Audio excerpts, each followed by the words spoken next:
გამარჯობა, მე ვარ თეონა ამაღლობელი და ეს მერაკის პოდკასტია, ანუ ჩვენი პოდკასტი. შეგახსენებთ, რომ ჩვენი წარმოდგენია არაფორმალური განათლების ინსტიტუტი მერაკი, სივრცე შენი პიროვნული და პროფესიული განვითარებისთვის.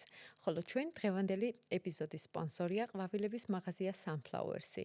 Sunflowers-ი არის ადგილი, რომელსაც პირადად მე წლებია ვირჩევ და ვენდობი. ყვავილების შეკვეთა მსოფლიოს ნებისმიერი წერტილიდან შეგიძლიათ, მისამართი კი მიცკევიჩის 15 ნომერია. დეტალებს უკვე აღწერილობაში მივუთითებ. დღეს ძალიან საინტერესო თემა და ძალიან საინტერესო სტუმარი გვყავს და ეს მიხელ შანი, გამარჯობა ბატონ მიხელ. გულითადი სალამი. ძალიან დიდი მადლობა იმისთვის, რომ ხარ ჩვენი სტუმარი. ძალიან შევეცდები, რომ ძალიან ბევრ საინტერესო თემას შევეხოთ დღეს, მაგრამ პირველ რიგში მინდა ესეთი კითხვა დაგისვა, რასაც ჩემს სტუმრებს ვეკითხები. პირადად მე მაგალითად, აი ამ ფსიქოლოგიის პიროვნული განვითარების ტრენინგებში მოხვდი საკუთარი გამოცდილებით. ანუ მე თვითონ ჯერ ძალიან რთული გზა გავიარე, პიროვნების აღიარება, დეპრესია, ასე შემდეგ და შემდეგ უკვე ვთქვი, რომ ეს არის ის, რაც მე უნდა მოვყვე და სხვა ადამიანებს უნდა დავეხმარო. შენ შემთხვევაში რა იყო ეს მოტივაცია, როგორ მოხვედი აქამდე? საინტერესო სხვათა შორის ჩემი აზრით ყველა ადამიანი, როდესაც ამ სამყაროში მოდის, აქვს თავისი გზა. რა თქმა უნდა, გზები უამრავი არსებობს, ყველა გზა სადღაც მივყავართ, თუმცა არსებობს ის გზა, რომელიც ჩვენ ნებაზე გადის, ხო? სანამ ამ გზას ვიპოვით, ვეხებით ყველა გზას.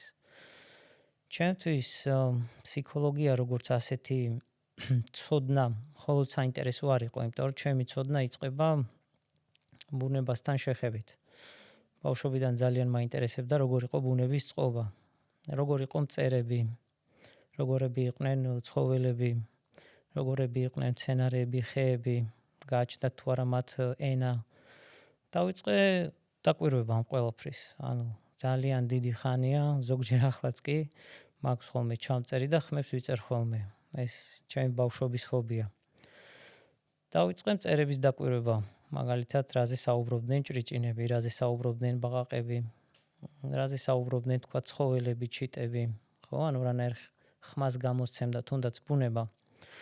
და აქედან დავაკვირდი, რომ ძალიან საინტერესოა ეს ყველაფერი ერთ მთლიანობაში როგორ არის მოქცეული.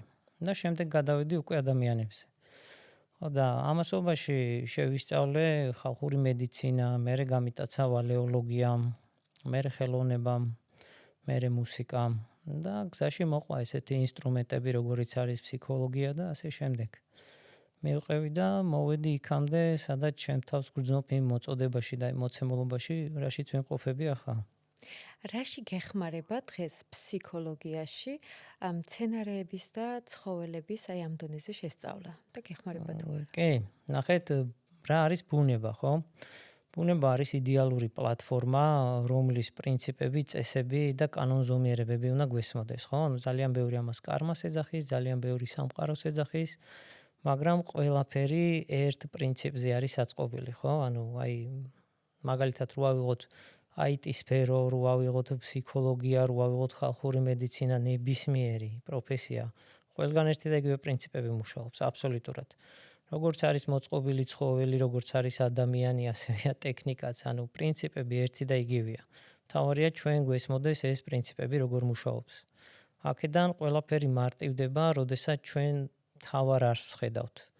რა როგორ მუშაობს, რა როგორ შეიძლება რომ დავინახოთ და რა როგორ შეგვიძლია გამოვიყენოთ მაგალითად არსებულ მომენტში.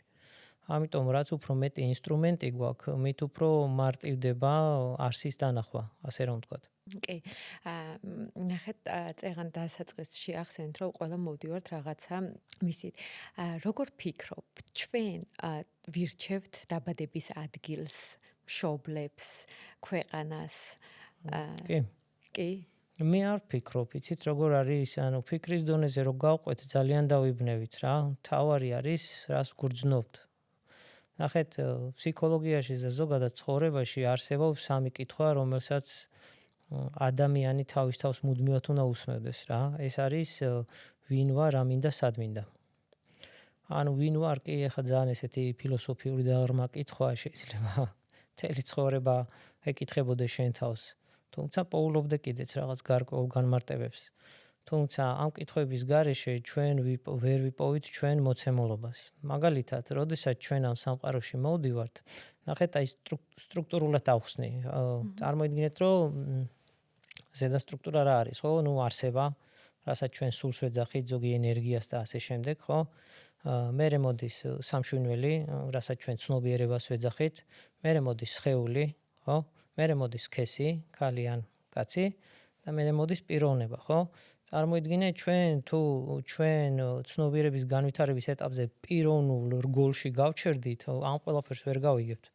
იმიტომ რომ ჩვენი დანიშნულება არის, აი მაგალითად ძალიან კარგად ქონდა ნიშცეს ნათქვამი, რომ ადამიანი არისო ძაფიო ცხოველსა და ზე ადამიანს შორისო. აი ეს ძაფი არის მთელი ჩვენი გზა, რაც უნდა გავიაროთ. ხო, ეს უკვე დამოკიდებულია თითოეულ ადამიანზე, როდის დაიწყებს ამას ცნობიერად მიღებას, როდის გაიღვიძებს, ასე რომ ვთქვა და როდის შეხედავს თავის თავს, როგორც მდგომარეობას და მოცემულობას, ხო? იმიტომ რომ ყველას ჩვენი გამოცდა გვაქვს და ყველას ჩვენი გზა გვაქვს. თავარია ისევ სამი კითხვა, როგორც ვთქვი, ვინ ვარ, რა მინდა და სად მინდა. ანუ სად ხედავ ჩემ თავს, სად მინდა რომ ვიყო. შეიძლება ადამიანი ისე გარდაიცვალოს, რომ ამ სამ კითხვას პასუხი არც განა ვერ გაცეს, არ მივიდეს იქამდე, რომ საერთოდ ამის დრო გამოუყოს და შეეშინდეს, შიში შემოვიდეს. კი, სხვათა შორის მე ბევრი მინახავს და ბევრსაც ვხედავ. ჩემთან მოსული ადამიანებიც რეალურად თავის თავს ეძებენ, ხო? ანუ ნახეთ რა არის რეალურად ჩვენი დანიშნულება ადამიანების, ხო? ჩვენ არაფერს არ ვსწავლობთ ახლა, ჩვენ ყველაფერს ვიხსენებთ. ასევე არის თუნდაც ფსიქოლოგიის მხარეში, ხო? ანუ მე ვგულისხმობ ფსიქოლოგიის უმაღლეს მხარეს. ნახეთ, ჩვენი როლი, ჩვენი მოწოდება და ჩვენი დანიშნულება არის რეალურად, რომ სხვა ადამიანებს გავახსენოთ თავიანთი თავი. ნებისმიერი ცოდნა, ნებისმიერი საშუალება, ნებისმიერი ნივთი, ნებისმიერ განათლებას უნდა მიყავდეს შენი თავის გახსენებამდე. დანარჩენს უკვე შენით დაინახავ, სად როგორ და რა დონეზე უნდა გააკეთო იმოქმედო. ეს არის მნიშვნელოვანი. ფსიქოლოგიის უმაღლესი დონე ახსენე და რას გულისხმობ ფსიქოლოგიის უმაღლეს დონეში? ნახეთ, აი ჩვენ მამაპაპებს, ხო? ქონდათ ესეთი გამოთქმა, რომ ცოდნა განათლება. ხო? ანუ შეიძლება თავიდან ძალიან მარტივ აჯღერს, მაგრამ ხალხურ მედიცინაში როცა ვიყავი, დავიწყე ჩაღრმავება, რომ საიდან მოდის ზოგადად ფსიქოლოგია, ხო? ანუ ფსიქოლოგია ბერძნებმა წამოწიეს წინ, თორე ხა რომ გადავყვეთ ვედებსაც ჰქონდათ, რა თქმა უნდა, რაღაცები, მაგრამ კომბინირებულია ეს ყველაფერი, ხო? ანუ ფსიქოლოგოს, ხო? სულიერების მოძღვრობა. ნახე, სულიერება ფსიქიკა არ არის. ფსიქიკა არის უბრალოდ გამტარი ხაზი, ძაფი, როგორც თქვით, ხო? თვითონ სულიერებას რომ ჩავწვდეთ, ჩვენ უნდა ჩავწვდეთ განათლებას. ნახეთ, სამყაროში არსებობს ორი ცოდნის ტიპი. ეს არის სწავლა, რასაც ცოდნას ვეძახით და არის განათლება. ნახეთ, რა არის ცოდნა? ცოდნა არის, ასე რომ ვთქვათ, ჰორიზონტალური სისტემა, ანუ მატერიალური სამყარო, რომელიც ყველაფრის საშუალებას გვაძლევს. ნახეთ, ნებისმიერი მხარე, ნებისმიერი საშუალება, რასაც ვეხებით, ეს მატერია იქნება, წიგნები იქნება, თუნდაც AI, ხო, რაც არის დღევანდელ დღეს. ყველაფერი არის ინტელექტის ნაწილი. ხო, ანუ დღევანდელ ინტელექტუალურ ადამიანად ითვლება, ვისაც რაც შეიძლება ბევრი ინფორმაცია აქვს და ამ ინფორმაციის ანალიზს აკეთებს და სტრუქტურირებას და პროდუქტიულობას და ასე შემდეგ. მაგრამ განათლება არის ვერტიკალური სისტემა, რომელიც გულისხმობს შინაგან ჩაღრმავებას, ხო? ორი მხარე არსებობს, ანუ არის ინტროექცია, რაც არის მიმბაძველობის სისტემა და არის მატერიალური და არსებობს ინტროსპექცია, ხო? ანუ ჩაღრმავების. რა არის განათლება, ხო? განათლება ზუსტად ეს ინტროსპექციის მხარეა, რომელიც უნდა ჩაუღრმავდე, ჩახვიდე და ანუ სულ არის ეს სიღრმე არ თავდება. და ნახეთ, ძალიან საინტერესო მომენტი რა არის, რა? აი ჯვარის სიმბოლო რო აიღოთ, ხო? რას განასახიერებს ჯვარი? ჯვარი განასახიერებს უნიკალურ ბალანსს, ანუ ამ ცოდნასა და განათლებას შორის. ხო? ანუ ბალანსია ეს ყველაფერი, ორივე უნდა გქონდეს. აი წერტილი სადაც იკვეთება, ეს ჯვრის წერტილი, ხო? აქ არის გონება. ნახეთ, გონებაც ორი სიტყვისგან შედგება, გონი და ნება. გონი არის მატერიალური სამყაროსი, ხოლო ნება არის უკვე სულიერი სამყაროსი, ხო? ანუ, როდესაც ჩვენ ამ ორივეს კარგად ვიაზრებთ, ვაცნობიერებთ და არცეც არ ვაგდებთ, ესე რომ ვთქვათ, ხო? აი, მაშინ იწყება რეალური გაცნობიერება და თუნდაც ის, რასაც გამოღვიძებას ვეძახით, ხო? და იმისთვის, რომ ჩვენ დავკავდეთ უმაღლესი ფსიქოლოგიით, ხო, როგორც ქონდა ეხლა მაგალითად გურჯიევს, იუნგს, ბალვაცკაიას და ძალიან უძველეს, ასე რომ ვთქვათ, მამებს, ხო, ვინც საიდანაც ეს წამოვიდა. რა თქმა უნდა, ეს კომბინირებულია, ეს ცოდნა არ არსებობს, ხო, ერთი ინტელექტუალური ინსტრუმენტი, რომელიც ყველაფერს მოიცავს ან აპგრეიდს აკეთებს, ხო? ანუ ჩვენ ყველანაირი ცოდნა გვჭირდება და ყველანაირი მიმართულება გვჭირდება, რომ ამის სინთეზი შევქმნათ, რომ ამ სინთეზმა დაბადოს, რაც შეიძლება მეტი კითხვა, რომ ვიპოვოთ მეტი პასუხი. ხო ასეა? ნახეთ, სამწუხაროდ დღევანდელ რეალობაში აღარ ისწავლება უმაღლესი ფსიქოლოგია. რატო? ნახეთ, წარმოიდგინეთ დღევანდელი რეალური სტრუქტურები, ხო? ანუ შენ მიდიხარ უნივერსიტეტში. რა თქმა უნდა, მესაწინააღმდეგო არ მაქვს და ღმერთმა დამიფაროს, რომ სხვაზე რაღაცა ისეთი გადაკრული თქვა. ნახეთ, მიდიხარ სადმე სასწავლებელში, ანუ უნივერსიტეტში, ან ინსტიტუტში და კითხულობთ, რომ აი მე მინდა რომ შევისწავლო ფსიქოლოგია. რას მაძლევს ფსიქოლოგია? ანუ მე როგორ დავინახავ ჩემ თავს, ანუ ვინ ვიქნები, რას გავაკეთებ, ხო? ანუ პასუხობენ, რომ ანუ შენ გექნება პროფესია, შენ გექნება დიპლომი, შენ გექნება ლიცენზია, შენ იმუშავებ და რავი, შენ თავს რამდენიც გინდა ფასი დაადე, პრობლემა არა, რაც გინდა ის დაარქვი შენ თავს, ხო? მაგრამ როდესაც უმაღლესი ფსიქოლოგიის, ასე რომ ვთქვათ, სკოლაში მიდიხარ, ნუ არ ვიცი არსებობს თუ არა, ხო? იქ არ გეუბნებიან, ვინ იქნები, გეუბნებიან, რომ აი რო იკითხები, რომ რას მივიღებ, გეუბნებიან, რომ შენ გაიღვიძებ. ნახე, შენ ეგ კითხვა გაქვს, რომ ანუ რა იქნება რომ გავიღვიძებ? არ ვიცი. როდის გავიღვიძებ? არც ეგ არ ვიცი, თქვენზეა დამოკიდებული. ამიტომაც არ არის დღევანდელ დღეში სარგებლიანი, ხო ხდებით? შესაბამისად, ანუ პრაქტიკულად გამარტივდა ყველაფერი, მიხვდით, იმიტომ რომ ყველაფერს რა თქმა უნდა ფორმა უნდა ქონდეს, რა თქმა უნდა მიმართულება ქონდეს, მაგრამ იმ სიღრმებამდე არ ჩადის ეს ინსტრუმენტები, რაც ადამიანს გამოფხიზლებამდე და გამოღვიძებამდე მიიყვანს, ხო? აი ბუდას ერთ-ერთი ისტორია მახსენდება ასეთი, რომ ბუდასთან მიდის მოსწავლე და ეუბნება, რომ იცით რომ რაღაც დავაკვირდიო და თუ შეიძლება უკითხავთო რა. თქვენთანო როცა მოდიანო ადამიანებიო რა, აი მაგალითადო ერთმა ადამიანმა კითხათო, რომ როგორ განთავისუფლდეო ტკივილისგანო. თქვენ უპასუხეთო, რომ უნდა გაიღვიძოთო. სხვა ადამიანი რომ მოვიდაო და გითხრათო, რომ როგორ განთავისუფლდე დამოკიდებულებისგანო, თქვენ უთხარით, რომ უნდა გაიღვიძოთო. კიდე რომ მოვიდა ვიღაც ადამიანი და კითხათ, როგორ განთავისუფლდე ობრაზისგანო, თქვენც იგივე უპასუხეთო, უნდა გაიღვიძოთო და კი, მაგრამ ყველაზე ერთი და იგივე მუშაობსო ვერ მივხვდიო რა და ბუდამ უპასუხა, რომ ნახეთო თითოეული ადამიანიო, რომელიცო ჩემთან მოდისო, სხვადასხვა პრობლემითო, ის თავის ინდივიდუალურ ძილში იმყოფებაო და სანამ ამ ძილიდან არ გამოვაო, ის ვერ მიხვდებაო, რაზე ბრაზდება, რატომ ბრაზდებაო და საიდან მოდისო, ხო, ეს ყველაფერიო. ამიტომ არის მუდმივი სიფხიზლე საჭირო, მაგრამ სამწუხაროდ მტკივნეულია მუდმივი სიფხიზლე და მუდმივი გაღვიძებული მდგომარეობა, რატომ? იმიტომ რომ ყველას გონია, რომ ადამიანი რო გაიღვიძებს, რაღაცა შეიძენს, იქ სამყარო ბონუსებს მიცემს და რაღაც მეცხრეცაზეავა. არა.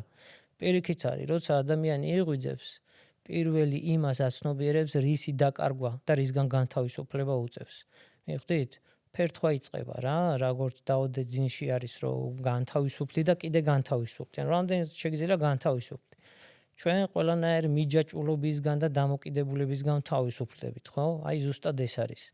აი აქედან იწყება ის რეალური, ისევ იმას უბრუნდები, ჩაღრმავების პროცესი, რასაც ინტროსპექციას ვიძახით, იმიტომ რომ ყველაფერი აქ არის, შიგნით არის, გარეთ არაფერი არ არის რა. გარეთ არის პლატფორმა, რომელიც საშუალებას გვაძლევს ნებისმიერი პროფესიით, ნებისმიერი ჰობით, ნებისმიერი დასაქმებით ჩვენ მოწოდებამდე მივიდეთ.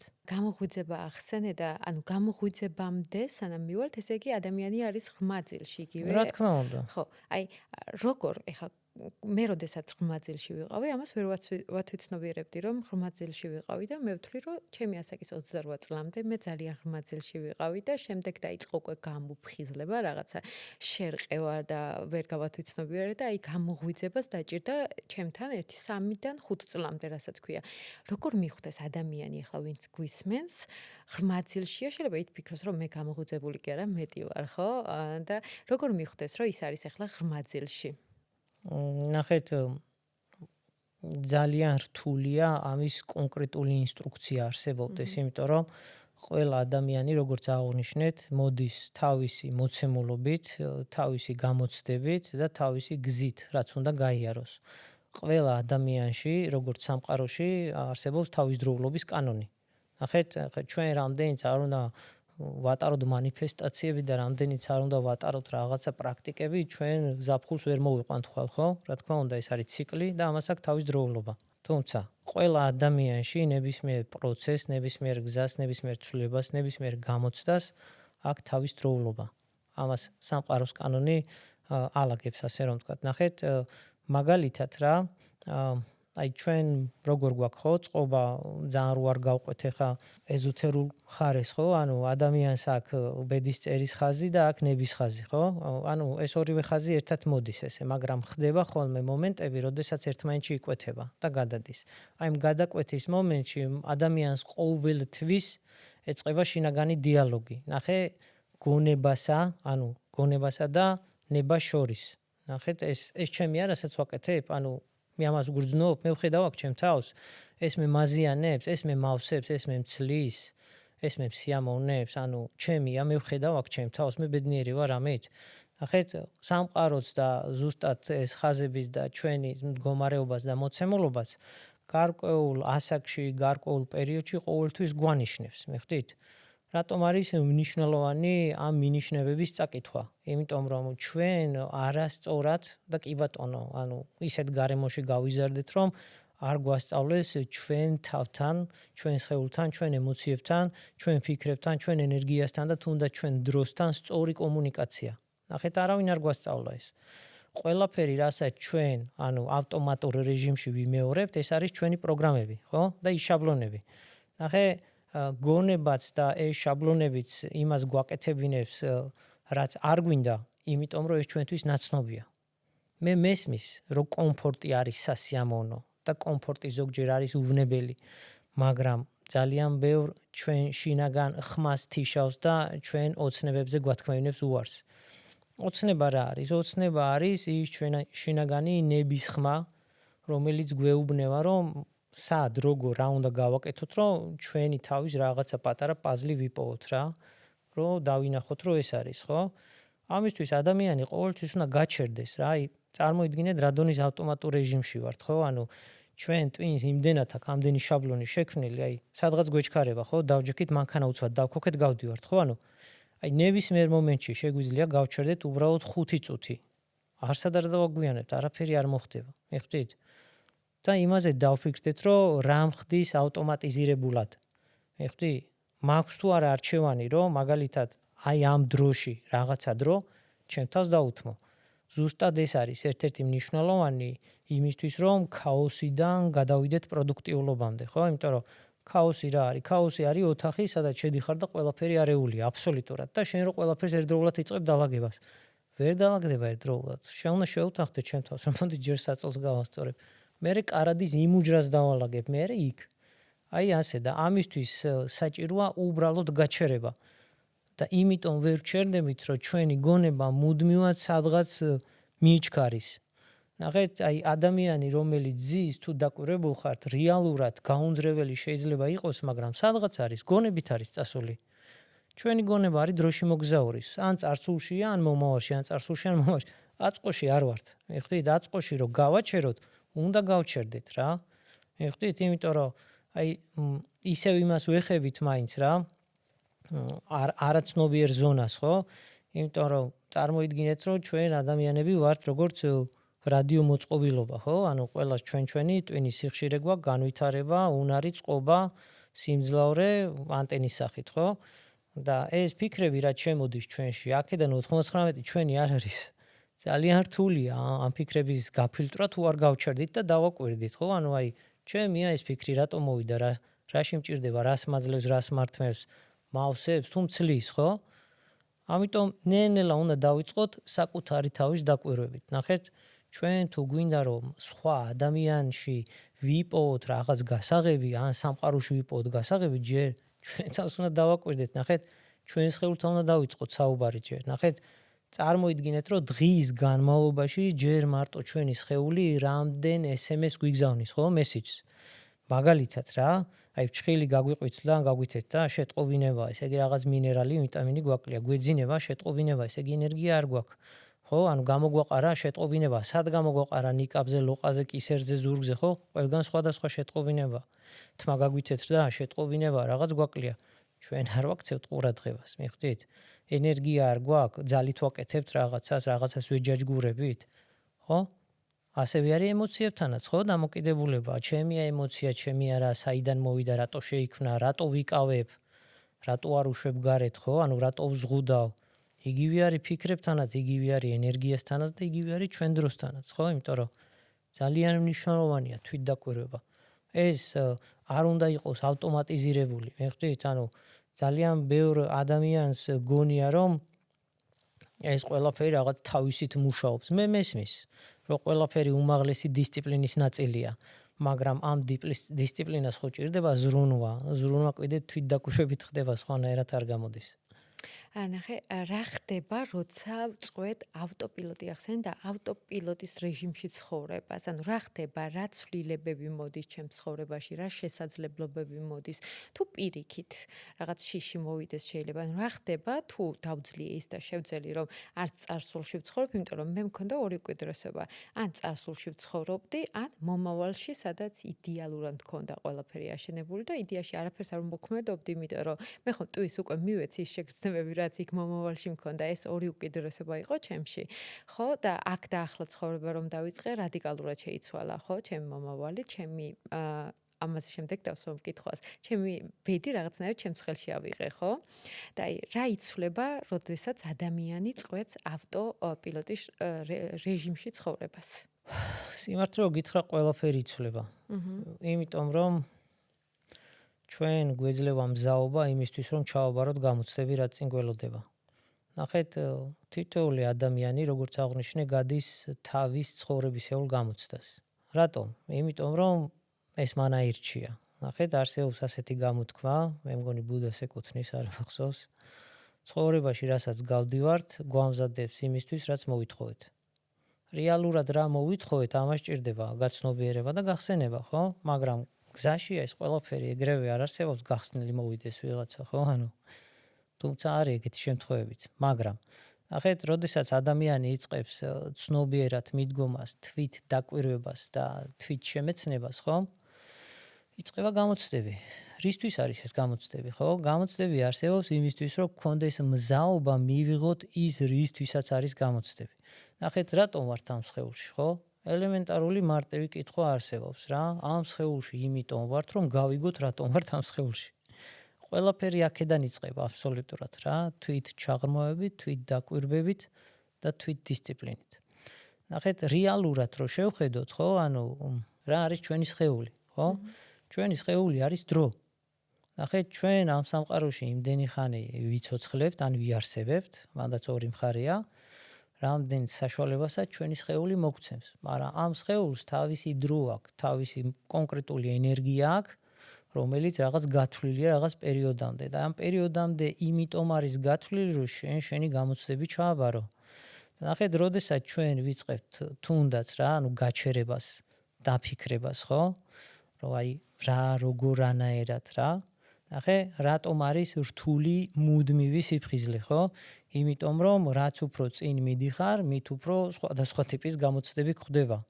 ნახე, ადამიანს ეკომფორტულება დაძინება, რომ გაუჭირდეს, თქვათ, ცვლილებების გადალახვა, ხო? აი დარვინის ნათქვამია ერთ-ერთი გენიალური, რომ გადარჩება არა მხოლოდ ძლიერიო, არამედ ის, ვინც ცვლილებებს გადალახავსო. ზუსტად ასე მუშაობს. ნახეთ, ადამიანს შეუძლია იყოს უბედური, ან შეუძლია იყოს ძლიერი. ორივეში ერთი და იგივე ძალისხმევა იხარჯება. ზუსტად ერთი და იგივე. აქ არის მთავარი ის, რამდენად ვიღებთ ჩვენ თავზე იმ პასუხისმგებლობას, იმ დროს, იმ ენერგიას და იმ გაცნობიერებას, რაც გვჭირდება, თქვათ, გამოცდებისთვის. და რა გამოცდები ხა ვინც გვიყურებს მაგალითად გაუჩნდათ კითხვას, კაი კონკრეტულად რა გამოცდებზე გაქვს მაგალითად საუბარი? ხეთ ყველასთან ინდივიდუალურია. ძალიან ინდივიდუალურია. ეხლა ჩემთან რამდენი ადამიანიც მოდის, ყველა თავის ინდივიდუალურ გამოცდას გადის. ნახეთ თუ დავაკვირდებით ასე რომ ვთქვათ, თერაპიის თვალით, ხო, ადამიანებს. რა არის ადამიანი? ადამიანი არის მდგომარეობა და მოცემულობა. ხო? მერე მოდის ეს პიროვნება და ასე შემდეგ, ხო? თავარი ეს არის. ნახეთ, ჯერ ადამიანი უნდა გაერკვას რა მდგომარეობაშია, რომ მერე იპოვოს თავისი მოცემულობა, ან დაინახოს და გააცნობიეროს. ძალიან მნიშვნელოვანი არის ის, რომ ნახეთ, გამოცდა რისთვის არსებობს, ხო, საერთოდ. სამწუხაროდ ეს სისტემა და ეს პლატფორმა, რასაც ჩვენ დედამიწას თუ სამყაროს ვეძახით, ასეა მოწყობილი. ეხლა ჩვენ რომ მოვდივართ, ეს ყველაფერი ჩატვირთულია უკვე წინასწარ. ჩვენი არჩევანია რამდენს და როგორ ჩავაბარებთ. ყველა ადამიანში არსებობს ინდივიდუალური პერიოდი, ინდივიდუალური მზაობა და ინდივიდუალური გამოცდები, რასაც თვითონ გადის. ნახეთ, რეალურად ყველა ადამიანი ჩვენს გარშემო, ხო, არის ჩვენი მასწავლებელი. აი ხშირად გვესმის ხოლმე თქვენთანაც იქნება, ხო, აი ეს ცუდი ადამიანი გამოდგა, იმან გადამაგდო, იმან მიღალატა, იმან ფეხი მკრა, იმან არ გამიმართლა, იმან მომატყუა, პირიქით. ყველაზე ბრძნული კითხვა არის რა გასწავლა, რა ისწავლე, ხო? ანუ გადაგაგდო, გასწავლა, რომ ეგეთ ადამიანებს არ უნდა ენდო, მადლობა. რა თქმა უნდა, მწარია, რეალობა, ხო? რა თქმა უნდა, მტკივნეულია, მაგრამ შენი მიზანია გაძლიერება და არა დასუსტება, ზუსტად იქ მივდივართ ისევ, ხო? ყველა აბსოლუტურად ეს მაჯლაჯუნა იქნება, ეშმაკი იქნება, ცუდი, ყველა მასწავლებელია. თავარია სწორად შეხედო, ანუ გამოცდას პრობლემად კი არ უნდა შეხედო, გამოცდას სიძლიერეთ უნდა შეხედო, ცვლილებად უნდა შეხედო, აუცილებლობად უნდა შეხედო. ზუსტად ეს იძლევა პატარ-პატარა შესაძლებლობას, რომ შენ განამხოლოდ გაძლიერდე, არამედ ისწავლო ცვლილებების გადალახვა. რატომ? იგივეს ვიძახი, რომ ის მიიღო, რისთვისაც მოხვედი. მიხდი? ანუ ყველა რაღაც კონკრეტული მისიისთვის მოვდივართ. ხო, ნუ ზოგი მისიას ეძახის, მაგრამ მე მოწოდებას ვეძახი ამას. კი.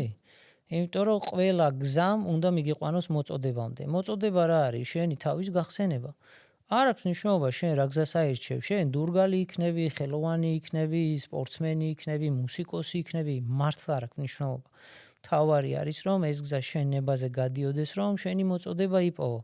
ნახეთ, ამ სამყაროში ჩვენ ვერასდროს ვერ გავექცევით იმ ფაქტორს, რომ ერთმანეთს არ დავეხმაროთ. მიხვდით? აი ძალიან ბევრ ადამიანს აქვს ესეთი ფიქრი, რომ აი მე სამყარო მეხმარება, ხო? ნუ რეალურად ეს ასე არ არის. შეიძლება ეგრეთ ჩაითვალოს, კი ბატონო, მაგრამ ნახე, თუნდაც სამყაროს, თუნდაც ღმერთი, ხო, ადამიანის ხელით გვაძლევს ყველაფერს, ხო? სხვანაირად არ ხდება.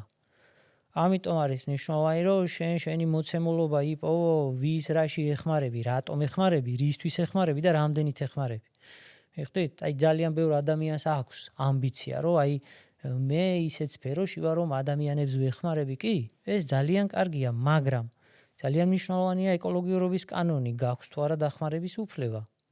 მიხვდით? ჩვენ ადამიანებმა არ ვიცით სიკეთე და სიბოროტე რა არის ბოლომდე, ანუ სიღრმისეულად, იმიტომ რომ არ არსებობს სრულყოფილი სიკეთე, სადაც ბოროტების ნაწილი არ ურევია და არ არსებობს სრულყოფილი ბოროტება, სადაც სიკეთის ნაწილი არ ურევია. სიბრძნე რა არის? სიბრძნე არის მიღმა. მიხვდი? აქ არის მთავარი, რომ შენ რას არღვევ ეკოლოგიურობის კანონს. რატომ? შენ არიცი ბოლომდე გაცნობიერებულად იმ ადამიანზე ეხმარები თუ უფუჭებ. იმ ადამიანის უკან შეიძლება 10 ან 100 ადამიანი იდგეს, რომელიც დაზიანდეს და ეს შენი ვალია. მიხვდი? ცხოვრება გავს შვედურ მაგიდას. ნახე, ზოგი იღებს იმდენს იქიდან რამდენიც ჭირდება რეალურად, ხოლო ზოგი იმდენს რამდენიც შეუძლია, მაგრამ რო შეუძლია იმას არ აკვირდება, რომ ვალს იღებს. და ამ ვალის გადახდა უწევს ყველა ვარიანტში, თუ არ უწევს, მერე მოხდება. მიხვდით? აქ არ არის მთავარი ის, რომ რა შესაძლებლობები გაგვაჩნია, ხო? მთავარია გვაქვს თუ არა უფლება გარკვეული შესაძლებლობების გამოყენება სხვადასხვა სიტუაციაში და სხვადასხვა ადამიანებთან. როგორ მივხვდე, მაქვს თუ არა ამის გამოყენების უფლება სხვადასხვა სიტუაციაში, სხვადასხვა ადამიანებთან და რა უფლება მომეცა საერთოდ? ნახეთ, უფლებები ესე ანკეტით ან რაღაცა. კი, მესმის მე. შაბლონით ამ სამყაროში ინსტრუქცია არ მოყვება. აი ჩათვალეთ, რომ დესანტები ვართ რა, სადღაც ჩაგვაქცეს და ეხა შენით. ნახეთ, მთელი არსიც მაგაში არის რა, რომ ჩვენ უნდა გავიხსენოთ, ხო, ეს ყველაფერი. უყურე, როგორ ვიგებთ რისი უფლება გვაქვს და რისი არ გვაქვს. ნახეთ, აი თავისუფლებას ესე არ მინდა შევეხო, იმიტომ თავისუფლება ძალიან ღრმა თემაა. ნახეთ, ჩვენ პირველ რიგში უნდა გვესმოდეს ჩვენი უფლებები სად გადის. ნახეთ, ეს რო გავიგოთ სად გადის რა, მუდმივად უნდა ვაკვირდეთ. ნახეთ, თუ რაღაცას არასწორად ვაკეთებთ, მოხდება. მოხდება, როგორ ეხა ვიღაცა არ მოვა და არ შემოგვარტყავს ეგრე, ხო? მაგრამ დავაკვირდებით, რომ რაღაცა რასაც ვაკეთებთ, იქ გაფუჭდა, იქ რაღაც არ გამოვიდა, იმან უარი გვითხრა, ის არ წავიდა იქ, ისე როგორც საჭირო იყო, მიხვდი? ის შედეგი ვერ მივიღე. აი ესე არის. როდესაც შენ უკვე აკვირდები, რომ ის, რასაც შენ აკეთებ, წინ გწევს და ჰარმონიას გრძნობ, არანაირი საფრთხე არ არის და უკან არაფერი გიბრუნდება, ასე რომ ვთქვათ, ხო? შეცდომების სახით არ ვიტყვი, მაგრამ აი დარტყმის სახით, ხო? ესე იგი ეგ არის. დანარჩენი ყველაფერი ინტუიციის ნაწილია. ნახეთ, როდესაც ჩვენ ავტოპილოტზე მუშაობთ, როგორ თქვით, ხო? ავტოპილოტი რა არის? მექანიზმი არის, რომელსაც ჩვენი გონება განაგებს, ხო? მაგრამ გონებას არასდროს არ მოსწონს ინტუიციის მხარე. იმიტომ რომ ინტუიცია ჩვენ არ გვეკუთვნის. ნახეთ, ჩვენ გამტარები ვართ.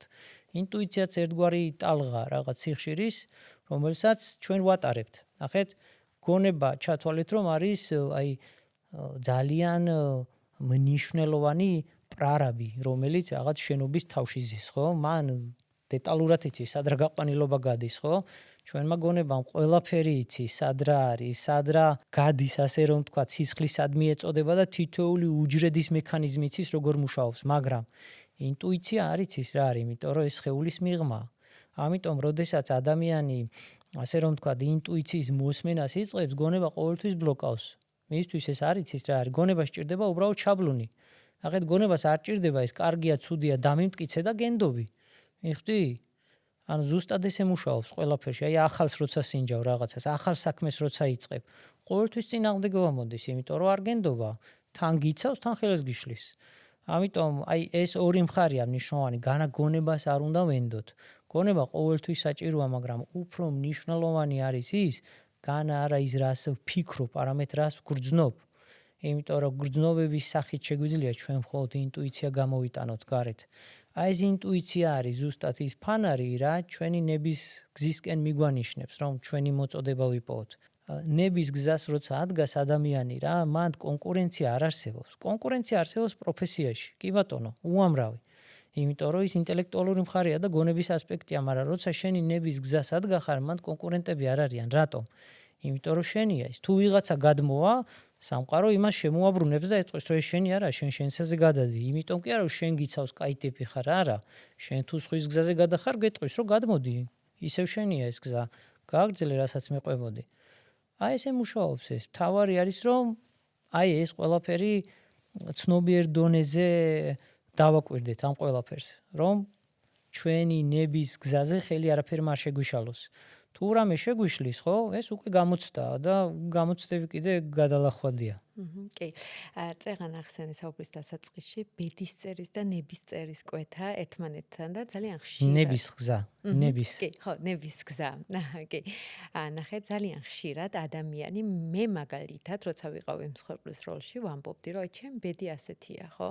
და ძალიან ხშირად ადამიანი ამით ბედის წერით რაღაც ამართლებს მის სიზარმაცეს. იმიტომ რომ მე ვიტყვი, რომ ეს იყო ჩემი სიზარმაცე და მე ვამბობდი, რომ აი ჩემი ბედი ასე არის და ისე მოხდა, ხო? არსებობს თუ არა ბედი, დაწერილი ბედი, რომელსაც მიყვება ადამიანი? კი, მე ვიტყოდი, რომ სცენარები არსებობს. ნახეთ, ძველად შამანები ამას ინდულგირებას ეძახდნენ რა. ინდულგირება რა არის?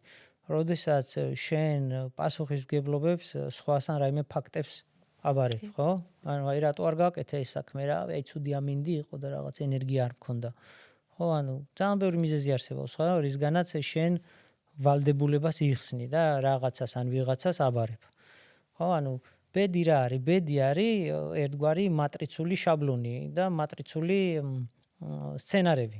ნახეთ, ნებისმიერ სცენარში შეგიძლია მოექცე რა. თუნდაც სამსახური აიღე, თუნდაც რაღაც მიმართულება აიღე, პროფესია აიღე, არ აქვს მნიშვნელობა. ნახე, დახურული წრია, დადიხარ. მაგრამ ამ ყველაფერს გონება აკეთებს. ნახე, აი შენ რო თქვი, მაგალითად ვიყავიო რა, შენ ამას ფიქრობდი თუ გრძნობდი? ეს არის მნიშვნელოვანი, იმიტომ რომ ადამიანი ყოველთვის სხვა რაღაცას ფიქრობს და სხვა რაღაცას გრძნობს. რასაც გრძნობ, იმას უნდა მიყვე. იმიტომ რომ სხეული არასდროს არ ტყუის, ინტუიცია არასდროს არ ტყუის, გონებას არ აწყობს უბრალოდ ეს გარკვეული მიზეზების გამო. აი წარმოიდგინე რომ როგორ მუშაობს პირველადი სუფთა იმპულსი, ხო? აი შეხვდი ვიღაც ადამიანს, ხო? და გაიცანი ეს ადამიანი. და ის შენი პირველადი იმპულსი რაც ადამიანზე მოდის, გეუბნება რომ აი არ მომწონს რა, ანუ ვიძაბები ამ ადამიანთან, არც ვიცნობ ვინ არის, პირველად ხედავ. მაგრამ გონება გეუბნება რომ რატო ვიძაბები, ნახე რა ლამაზად აცვია, იცი სად სწავლობდა, იცი სად მუშაობს, იცი რითი და იცი სად ცხოვრობს. ეს არ მაინტერესებს, მე უნდა უგდო ყური, რაც მე მძაბავს, შინაგანად ხო, მოჭიმულობას რა მიქმნის. აქ რატო ვიძაბები, ხო? ანუ გულმკერდის არეში რატომ აქ მოჭიმულობა, ხო? იმიტომ რომ ჩემი სხეული მეუბნება რომ მოერიდე. მე შინაგანად ვგრძნობ, რომ ამ ადამიანთან დისტანცია უნდა მქონდეს. აი ეს არის მნიშვნელოვანი. ესე უნდა მივყვეთ, აი თუნდაც სადაც არ უნდა ვიმყოფებოდეთ, რასაც არ უნდა ვაკეთებდეთ, უსმინოთ ჩვენ სხეულს ემოციებს და შინაგან შეგრძნებებს. ეს არის ყველაზე მნიშვნელოვანი. დანარჩენი არის ყველაფერი ინსტრუქციული, ხო? ანუ განა ეს ინსტრუქციები არ არის საჭირო, ესეც საჭიროა, მაგრამ შეგრძნებები არ უნდა დაგვავიწყდეს. იდეაში გამოდის, რომ ჩვენ თვითონ შეგვიძლია ვმართოთ. რა თქმა უნდა. ადამიანი ახლა გვისმენს ან გვიყურებს მაგალითად და გადაწყვიტა რომ კი მე მინდა ახლა ამ მსხვერპლის როლიდან გამოვიდე და აღარავინ აღარ დავადანაშაულო. რა არის პირველი ნაბიჯი, რაც ამ ადამიანმა უნდა გააკეთოს? ან მაგალითად შენთან რომ მოვიდეს, რას მისცემდი პირველ დავალებას, ან რას კითხავდი? ნახეთ, ესე ძალიან რეცეპტი არ რთულია. არსებობს, ხო, მესმის, მარტივად.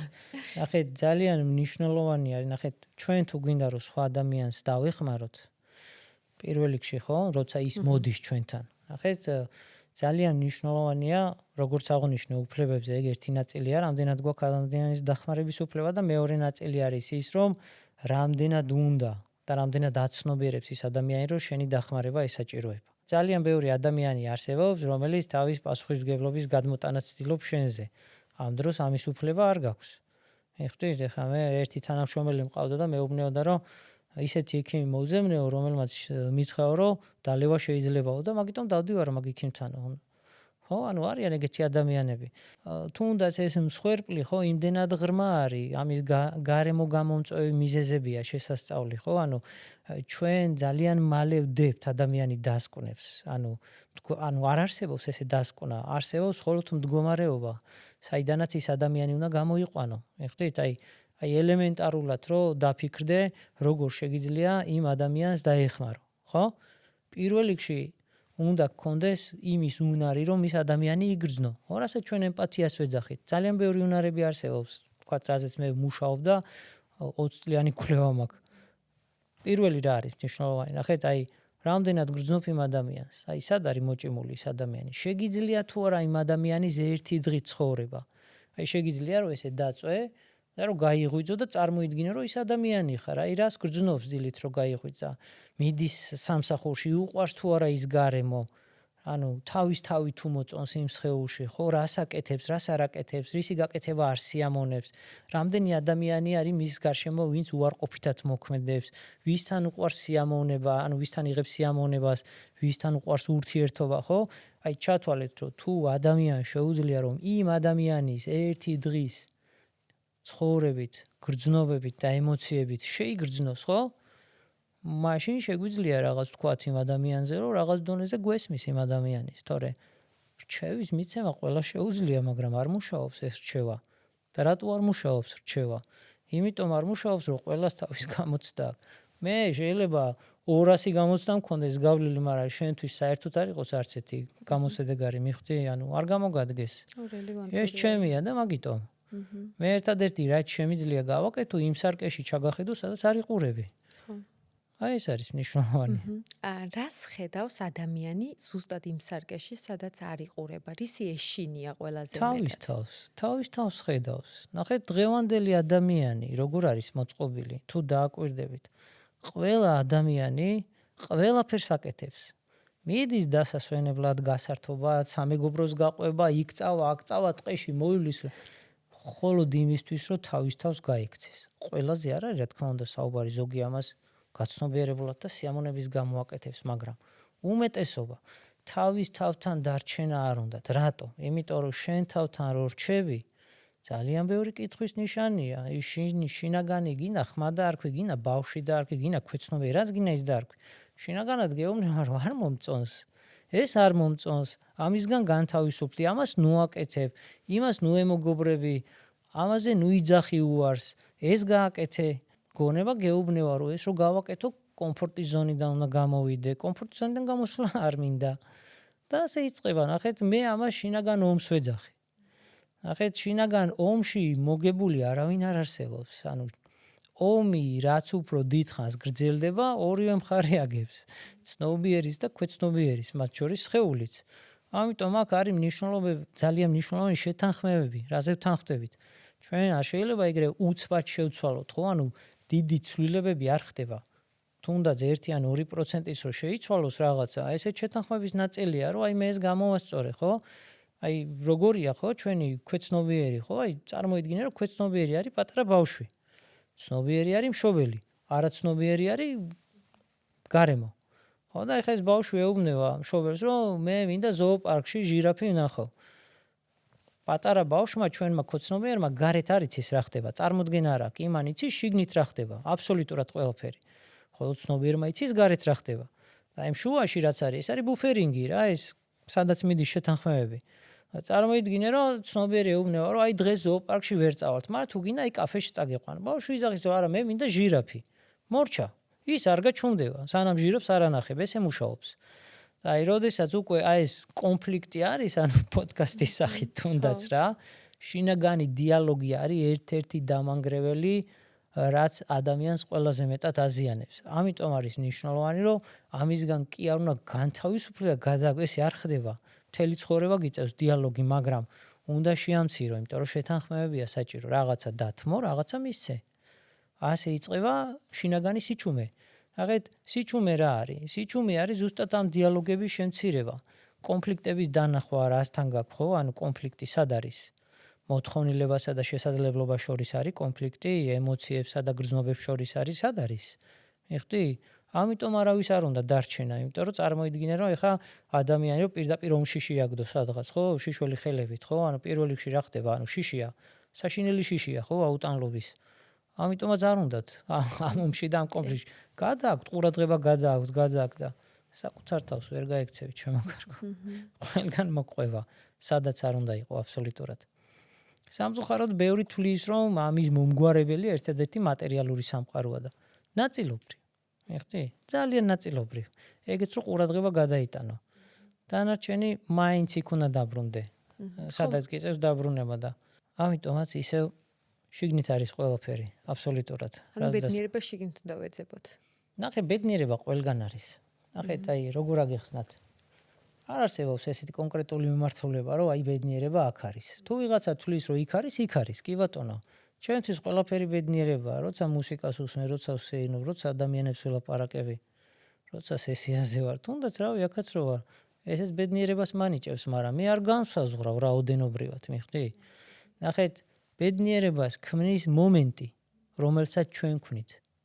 ნახეთ, ბედნიერებით უნდა დატკბე, კი არ უნდა დაიმახსოვრო, უნდა დატკბე, უნდა შეირგო, უნდა იგრძნო. ჩვენ ამას ისევ გონებით ვაკეთებთ, ეგ არის პრობლემა, ნახე. ადამიანები ცდილობენ, რომ ბედნიერი მომენტები დაიმახსოვრონ. არა, ბედნიერი მომენტით უნდა დატკბე.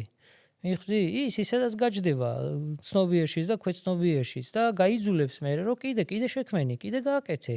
ეს თუ აღარ მუშაობს და ეს თუ გაუფასრო და სხვა შექმენი. უბრალოდ არ გაჩერდე.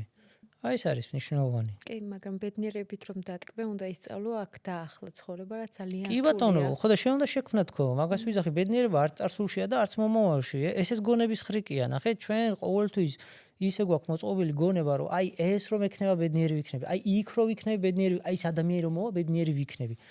არ ხდება ასე. ახლა რითი შეგიძლია ბედნიერი იყო, ანუ მიწის ჩიჩქვნით, ანუ სეირნობით, ცეკვით, სიმღერით, ტირილით, სიხარულით, აი შენია რა, ანუ შენ უნდა გამოიტანო გარეთ, შენ უნდა შექმნა. ოღონდ ცოტა არ არის უკიდურესობა საჭირო. უკიდურესობისკენ ისევ ჩვენი გონება მიგვანიშნებს და იქით გვისვრის ყოველთვის მომავალში. კი. მე ვცხოვრობდი გადადებული ცხოვრებით. მე ვცხოვრობდი ესე, რომ აი საზღვარგარეთ რომ წავალ. მე ამას დაიმატა აი ენას რომ ვისწავლი. აი უნივერსიტეტში რომ ჩავა. აი უნივერსიტეტს რომ დავამთავრებ. აი იმ სამსახურს და მოხდა ეს ყველაფერი და სადაა ბედნიერება? ანუ შენ ხომ მიეცი, ანუ იზრდება და იზრდება ეს რაღაცა და ამანაც მიბიძგა, რომ უკვე გამოღვიძება დამეწყო და კი, გამოფხიზლება დამეწყო, საოცარი პროცესია, მაგრამ ძალიან კი. ბევრი ადამიანი წლები გაურბოდი ამ გამოღვიძებას, ხო? არის რამოდენიმე რაღაცა რთული ეტაპი, რაშიც ვარდები, რომ გამოიღვიძო, მაგრამ ადამიანს სულ გაურბიხა რაღაცნაირად ამ გამოღვიძებას. სხვათა შორის ეგეთი ერთ-ერთი ძალიან კარგი დამაკვირვებელი მომენტი მქონდა 2016 წელს. ასე მე სპორტში ვარ, ანუ ათლეტი ვარ დღემდე ჩემთვის ოღონდ. და მაშინ როცა პროფესიონალად ვემზადებოდი, გადავწყვიტე რომ გამოსულიყავი მე ფიზიკის კატეგორიაში და დავიწყე მზადება პროფესიონალურად, აი ძალიან დიდი შრომა და ძალიან დიდი ნებისყოფა დავინახე ჩემ თავში, არ მეგონა თუ მაგას შევძლებდი, მაგრამ ბოლომდე. და წარმოიდგინეთ, ანუ ვინც ახლა პროფესიონალი სპორტსმენები არიან, ისინი რა თქმა უნდა სულ მუდამ ფორმაში არიან და მზადებისთვის ჭირდებათ ხოლმე მაგალითად 3-დან 6 თვემდე მაქსიმუმ. მე დავიწყე მზადება 2 წლის წინასწარ, ასე რომ ვთქვა, 2 წლის წინასწარ. და ანუ როდესაც უკვე ყველაფერი გაწონვები, ყველაფერი გავიარეთ, ჩავაბარეთ ყველაფერი და ის სცენაზე რო გამოვედით, ხო, ანუ ბევრი ვიყავით რა. აი რაღაცნაირად ის შედეგი ვერ ვიგრძენი რა. რატომ? იმიტომ რომ მთელი 2 წელიწადი ვფიქრობდი, რომ ის სცენაზე რო გამოვიდოდი, მე ბედნიერი ვიქნებოდი. არა.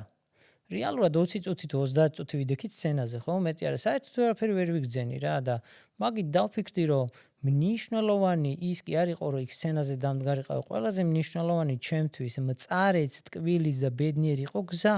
რაც გზაში გავიარე, რაც გზაში ვისწავლე, ძალიან ბევრი ტკივილი გავიარე, ძალიან ბევრი გაუფასურება გავიარე, ძალიან ბევრი მსხრევა გავიარე, ძალიან ბევრი რავდექი, ძალიან ბევრი ვიწვალე, ძალიან ბევრი მეტკინა, მაგრამ ბედნიერი ვიყავი იმ გზით, იმიტომ რომ ყველაფერი გზაში ვისწავლე. ეს არის ცხოვრება. ანუ აი ხშირად რომ ეკითხებიან, რომ აი თქვენ რა გაქვთ დამთავრებული? მე მეუბნები, მე არაფერი არ დამთავრებია, ანუ ჯერ გზაში ვარ. სანამ ცოცხალი ვარ, ვერაფერს ვერ დავამთავრებთ. ანუ არ არსებობს ეს რომ დამთავრდა, ანუ დიპლომი და ჩარჩო შეგიძლია ჩამოკიდო, მაგრამ არაფერი არ მთავრდება. მაგით იწყება პირიქით. ეგ არის პირველი, რაც გაწყებინებს გარკვეულ ახალ ეტაპს და ახალ გზას. კი, ძალიან საინტერესოა. არ შემიძლია დღეს არ შევეხო კვებას, იმიტომ რომ ძალიან დიდი ისეთი თემა არის, ჩვენ ძალიან ხშირად გვწერენ, რომ აი ყველაფერს ვაკეთებ, მაგრამ წონაში ვერ ვიკლებ. სად უშვებს შეცდომას, ანუ არის თუ არა ეს ფსიქოლოგიური მომენტი, ყველაფერი ერთად არის. ნახეთ, აი ხალხური მედიცინაში ერთ-ერთი მიმართულება არის ვალეოლოგია რა. ვალეოლოგია არის კომპლექსური მიდგომა. რატომ? იმიტომ რომ ჩვენ ვერ ვაცნობიერებთ, რომ ერთი მთლიანის ნაწილი ვართ. ნახეთ, მთელი ჩვენი სხეული, რა თქმა უნდა, არის ფსიქოსომატური, ხო? იმიტომ რომ ფსიქიკა, გონება და თუნდაც ჩვენი სხეული არ გაიყოფა, ხო? აი ესეთი გამოთქმა ქონდა გურჯიევს, რომ ანუ სხეული არისო სამზარეულო, გონება არისო მზარეული და სული არის კერძიო. ზუსტად ასე მუშაობს ყველაფერი. თავარი რა არის? თავარი არის, რომ მოусმინოთ ჩვენ სხეულს. რა მხრივ? ადამიანს რამოდენიმე ტიპის საკვები აქვს რა. არის ფიზიკური საკვები, არის ემოციური საკვები, არის მენტალური საკვები. ნახეთ, როდესაც ადამიანს ემოციური საკვების პრობლემა აქვს, იმას ფიზიკური საკვების კომპენსირებით ცდილობს, მაგრამ ეს ასე არ მუშაობს. ნახეთ, მე მესმის, რომ დიეტოლოგია არის ძალიან ღრმა, როგორც ენდოკრინოლოგიის სისტემა, მაგრამ ძალიან მნიშვნელოვანია ფსიქოემოციური ფაქტორების გათვალისწინება. აი ელემენტარულად დავხსნი, ხა ადამიანი ზის დიეტაზე, ხო? ანუ დიეტაც ხო ცალკე მხარია კიდე ძალიან დიდი. მაგრამ სახლში აქვს საშინელი კონფლიქტი რა, ქმარი ყავს მოძალადე. ეხა ის რომ ნერვებს უშლის, როგორ წარმოგიდგენი ეგ 100 გრამი ბრინჯი და რაღაც 30 გრამი ყველი და 50 გრამი ბროკოლი იყოს საკმარისი მისი ფსიქიკისთვის, ხო? ამ დროს პირიქით სტრესი აქვს ორგანიზმს, ვის ეუბნეო რომ ამ სტრესისგან გამანთავისუფლე, რამე მომეცი, რამე შემავსე, რამე მასიამონე. ნახეთ, ეს ყველაფერი, ნახეთ, ჩვენ კომპენსირება კი არ მოხდინოთ, ეს უნდა მოვაგვაროთ ჯერ. ნახეთ, სხეულს ძალიან ცოტა მასალა ჭირდება, ძალიან ცოტა. ჩვენ ვიკვებებით ემოციურად. ნახეთ, ემოციებია ეს ყველაფერი, აბსოლუტურად, რომელიც ხშირად ჩვენი არც არის. ნახეთ, არის მენტალური საკვები. მენტალურ საკვებს მხოლოდ ადამიანები გვაძლევენ. როდესაც მენტალური საკვები არ გვაქვს, ჩვენ ისევ ფიზიკურ საკვებში ვცდილობთ. მაგალითად, აი ძალიან პატარა მაგალითს მოვიყვან. მაგალითად, როდესაც მამაკაცს ან თუნდაც ქალს მამაკაცის ენერგია აკლია, თუ დააკვირდებით, ისეთ საკვებს ჭამს და ისეთ საკვებს იღებს, სადაც მამაკაცური ენერგია ჭარბობს. ხო? ანუ ესე არის. შეიძლება ამას გაუცნობიერებლად აკეთებს, მაგრამ სხეულმა ხო იცის რა უნდა მიიღოს. ამიტომ არის რომ ნახე ჩვენ სხეულს არ უნდა ვეჩხუბოთ. წარმოიდგინეთ რომ ჩვენი სხეული ცხოვრობს და არსებობს მხოლოდ აწყოში. სხეულს არც წარსული იცის რა არის, არც მომავალი არ იცის რა არის. ნახეთ ჩვენ მივტირით წარსულს, აი ესეთ ფორმაში ვიყავი, ესეთი გოგო ვიყავი, ესეთი კაცი ვიყავი, ესეთი ტანი მქონდა. ნახეთ მივტირით წარსულს, ვოცნებობთ მომავალზე და ვეჩხუბებით სხეულს. ანუ სხეული ზის და გეუბნება რომ მე რა შუაში ვარ, კაცო, რასაც მეუბნები იმას ვაკეთებ. და როცა ვეჩხუბებით, ჩვენი სხეული იწყებს თავდაცვას. ნახეთ, ადამიანი წონაში იმიტომ კი არ იმატებს, რომ ბევრ საკვებს ჭამს. იმიტომ იმატებს, რომ სტრესი აქვს. სტრესი რას აკეთებს? დაცვას ქმნის. მიხდი? აქ არ არის საკვების რაოდენობაზე. დაცვაზე არის. ამიტომაც ჩვენ თუ სხეულს ჩვენ დაუწყებთ სწორ კომუნიკაციას, ყველაფერი დაალაგდება. ნახე, არ შეიძლება სხეულს უთხრათ, უნდა დავსუსტე. იმიტომ რომ სიტყვა სისუსტე უკვე ნეგატიური მესიჯია, ქვეცნობიერი ჟატო უნდა დასუსტე. შენ ვერ წარმოიდგენ ხან შენ თავს უთხრა უნდა დასუსტე, რა უნდა დასუსტე? ვინ რა იცის, ანუ რა ორგანო რამდენი სიწონის, ხო? რასაც უსტებ? ანუ ხო არ იცი? ხო, ამიტომაც ჩვენ სხეულს კი არ უნდა უთხრა უნდა დავსუსტე, უნდა დასუსტე, უნდა უთხრა რომ აი ფორმაში უნდა მოვიდე, რატო უნდა მოვიდე? იმიტომ კი არა რომ შენ არ მომწონხარ, არა. ჩვენთვის გვინდა უკეთესობა, იმიტომ რომ წინ მიზანი გვაქვს, აქ უნდა ვიყოთ, ის უნდა ვაკეთოთ, ეს უნდა შევძლოთ. აი ასე მუშაობს ეს ყველაფერი. კი, ეხა გისმენდი და ერთი რაღაცა მომივარდა თავში და არ ვიცი რამდენად სწორად გავათვითცნობიერე ეხლა თან. როდესაც მერეკის დაფუძნებავდი და სამსახურის შეცვლის დროს უცებ დავიწყე წონაში მომატება. და ეხა რაც იყო პირველი ფიქრი არის ის, რომ იმ პერიოდში ძალიან მქონდა წარმატების შიში. შეიძლება რომ ჩემი წონის მატება ამასთან ყოფილიყო, შეიძლება ადამიანს ჰქონდეს წარმატების შიში და ამის გამო იმატებდეს წონაში? ანუ იმიტომ რომ ყვება არაფერი არ შემიცვლია. ნუ გამოვარჩევთ რა, წარმატებას, ურთიერთობას, შიში არის შიში. ოკეი, ანუ შიში არის ერთ-ერთი მთავარი ესე რომ ვთქვათ, საშიშროება, რომელიც თავდაცვის პროცესებს რთავს. ეხლა თავდაცვა რა არის? თავდაცვა არის ქვეცნობიერად, იმიტომ რომ ის გარემოსგან იცავს თავს. რაც უფრო დიდი ვარ, მით უფრო თავდაცვა მაქვს, მით უფრო დაცული ვარ. მიხვდით? ამიტომ საშიში არაფერი არ არის, ხო? ანუ მე ყოველთვის ვესაუბრები ჩემს სხეულს, ხო? ანუ ყოველთვის ვეუბნები და უთანხმდები. აი სპორტში ვარ, აი ბავშვობიდან ვარჯიშობ. ბოლო 14 წელია რაც ფიტნესში ვარ ეხა. ნახე, ანუ მე 7ჯერ ვარ ფორმიდან ეხა ბოლოს ამოვარდნილი და ისევ შესული. მხოლოდ იმიტომ, რომ ჩემს სხეულთან სწორი კომუნიკაცია მაქვს. ნახე, როდესაც მე ისეთ საპიკო ფორმაში არ ვარ, როგორც მინდა, ხო? ეს არ არის ცუდი, არც კარგი და არც საშიშროება. მე იმიტომ არ ვარ, რომ ამ მოცემულობას ის რეჟიმი არ უხდება, რასაც ვაკეთებ. მე არ მინდა ჩემი სხეულის დასტრესვა. მიხვდი? ამიტომ ჩემს სხეულს უთანხმდები, რომ აი მე რო ეს გავაკეთო, ფსიქიკას ხო არ დააზიანებს? ჩემი სხეული მეუბნება, არა, ოკეია, თუ გარკვეულ საკვებს მომცემ, გარკვეულ ნახშირწყლებს მომცემ და ამას, მე მშვიდად ვიქნები. თორემ მე რო ჩემს საპიკო ფორმაში ვიყო და ისევ პროფესიონალურად მოვემზადო, ხო? ანუ ჩემს ფსიქიკაში აუცილებლად ცვლილებები მოხდება, იმიტომ რომ ნერვული სისტემა და მთელი ჩვენი აურა და რა ვიცი, რაც არის სიმპათიკური და პარასიმპათიკური სისტემა ირევა. ასე მუშაობს. ამიტომ შეთანხმება საკუთარ სხეულთან და სწორი კომუნიკაცია. ეხლა ადამიანი ვინც გვიყურებს და უნდა წონაში კლება. ერთი ოქროს რჩევა არსებობს თუ ძალიან რთულია? ნახე, ასე რჩევა არ არსებობს, მაგრამ ნუ ვეჩხუბებით საკუთარ სხეულს. ნუ სტრესავთ. ნახე, დავაკვირდეთ რისი ეშინია, რისი გაკეთება არ უნდა და რისკენ უნდა, რომ წაიწიოს. ნახეთ, აი, სხეული ყოველთვის არის ჩვენი ანარეკლი, ჩვენი ფიქრების, ჩვენი მიზნების და ჩვენი მოქმედების ანარეკლია. ხო, ანუ ჩვენი სხეული რეაგირებს მხოლოდ იმაზე, რასაც ვაკეთებთ ან არ ვაკეთებთ. ამიტომ დაუკვირდეთ რა, შინაგანად რას გვეუბნება, ჩვენი შეგრძნებები, ჩვენი ემოციები, სხეული ბოლოში მოდის. იმიტომ რომ ჩვენ სხეულს არ ვაცნობიერებთ ისე როგორც საჭიროა, იმიტომ რომ სხეული არის ერთადერთი საშუალება, მოცემულობა და შესაძლებლობა, რითაც ამ სამყაროს და თუნდაც ადამიანებს ვეხებით და ვგრძნობთ, ხო? შევიცნობთ ამ ყველაფერს. ამიტომ სხეული ამისთვის არის საჭირო. კი, მესმის საინტერესოა მართლა ამ კუთხით როცა უყურებ ადამიანის სხეულს ძალიან საინტერესოა. დასასრულისკენ წავედით და აი რა რჩევას მიცემდით ჩვენს მაყურებელს, რომელიც ახლა გვისმენს, რომელმაც გაითავისა რომ კი მე ვცხოვრობ ავტოპილოტის რეჟიმში, მაგრამ არ მაქვს იმის დრო და ფუფუნება, რომ დავჯდე და ვიფიქრო, ვინ ვარ სინამდვილეში. საიდან უნდა დაიწყოს თუ ამ ადამიანს მხოლოდ 5 წუთი აქვს დღეში, აი ჩემი კითხვა არის ყველა სტუმართან ეს რა აი საიდან დაიწყოს?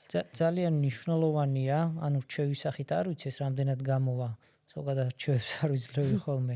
მაგრამ ძალიან მნიშვნელოვანია გვესმოდეს, რას ვაკეთებთ და რას არ ვაკეთებთ. რა არის ჩვენთვის მისაღები და რა არ არის მისაღები. ყოველთვის გვახსოვდეს ჩვენი საზღვრები. ყოველთვის გვესმოდეს, სად იხარჯება ჩვენი ენერგია. ყოველთვის გვესმოდეს, ვინ მართავს ჩვენ ემოციებს. და ყოველთვის უნდა გვესმოდეს ის, რომ ფიქრს არ უნდა გავყვეთ. მიხდით, განა რამეზე არ უნდა ვიფიქროთ, მაგრამ იმ ქაოსიდან თუნდაც ის 5 წუთი რო დავჯდეთ, სადმე მუსიკას მოусმინოთ, ბუნებაში ვიყოთ, არ აქვს მნიშვნელობა. უბრალოდ განმარტოვდეთ და ჩვენ თავს დაუთმოთ ის დრო ისე რომ არაფერი არ ვაკეთოთ საერთოდ. ჩვენ დღევანდელ რეალობაში არ გვაქვს ის ფუფუნება რომ არაფერი არ ვაკეთოთ, მაგრამ შეგვიძლია ის 5 წუთის და 10 წუთით. იმიტომ რომ გვაქვს ამის უფლება. ახეთ გვაქვს, ყველას გვაქვს ამის უფლება. ამიტომ პირიქით რა, ძალიან მნიშვნელოვანია გავაცნობიეროთ რას არ გავაკეთებთ. და არ გავაკეთოთ. კი. შენ გაქვს ძალიან საინტერესო საავტორო პროგრამები და აი მოკლედ რომ გითხრა ამ პროგრამების შესახებაც, რა თემებზე შეუძლია ადამიანებს შენთან მუშაობა, რა პრობლემის მოგვარება შეუძლიათ მაგალითად და რატომ შექმენი ეს პროგრამები, ხო? მე მაგალითად ყველა პროგრამა რაც შევქმენი, საკუთარ თავზე რაღაცნაირად გამოვიარე ის გზა და შემდეგ ვთქვი, რომ ეს სხვა ადამიანებსაც სჭირდება. კი, 12 საავტორო პროგრამა მაქვს, ეხლა ყველას ვერ ჩამოვთვლი, მაგრამ მე შევეხე იმ საკითხებს, რაზეც არ საუბრობენ. იმიტომ არ საუბრობენ, რომ რეალურად ეს ყველაფერი ძალიან დასაქსულია. მე კიდე ერთ ძირითად სინთეზში მაქვს მოქცეული. მაგალითად, მაქვს ურთიერთობის ანატომია. რა არის ზოგადად ურთიერთობა, ხო? ანუ სიღრმისეულად მაქვს მაგალითად მეომრის გზა. ანუ რას ნიშნავს იყო კაცი. ხო, ანუ რა არის მამაკაცის პასუხისმგებლობები, მაქვს შემოქმედობითობა, როგორ გავაძლიეროთ ადამიანში ის უნარები და შემოქმედებითობა, მაქვს კვების მედიტაცია, საკვებთან ურთიერთობის ხელოვნება, მაქვს პროდუქტიულობა, ხო, როგორ გამოვიდეთ ქაოსიდან და როგორ მივიდეთ რაღაც წესრიგამდე. აი ესეთი მიმართულებები მაქვს ძირითადად რა, რომელიც ჩვენ თავთან გვაბრუნებს ისევ, სხვა არაფერი. ანუ მე ზოგადად არ ვიცი, ალბათ მე ამბოხე ვარ, რომელიც ამ შაბლონებს და რაღაც იმებს ებრძვის, ესე რომ თქვა, ჩარჩოებს. თუმცა ადრე ვებრძოდი, ეხლა აღარ ვებრძვი, იმიტომ რომ თუ დავაკვირდებით ამ სამყაროში არაფერთან ბრძოლა არ არის საჭირო. ისე არის როგორც უნდა იყოს. შენ ზუსტად იქ ხარ, სადაც უნდა იყო და ზუსტად იმას აკეთებ, რასაც უნდა აკეთებდე. კი, ასე არის ზუსტად ყველაფერი. ძალიან დიდი მადლობა ძალიან საინტერესო პოდკასტისთვის, უღრმეს მადლობას გადაგიხდი იმისთვის, რომ ხარ დღეს ჩვენი სტუმარი. მე კი მომდენო ხუთშაბათამდე დაგემშვიდობებით.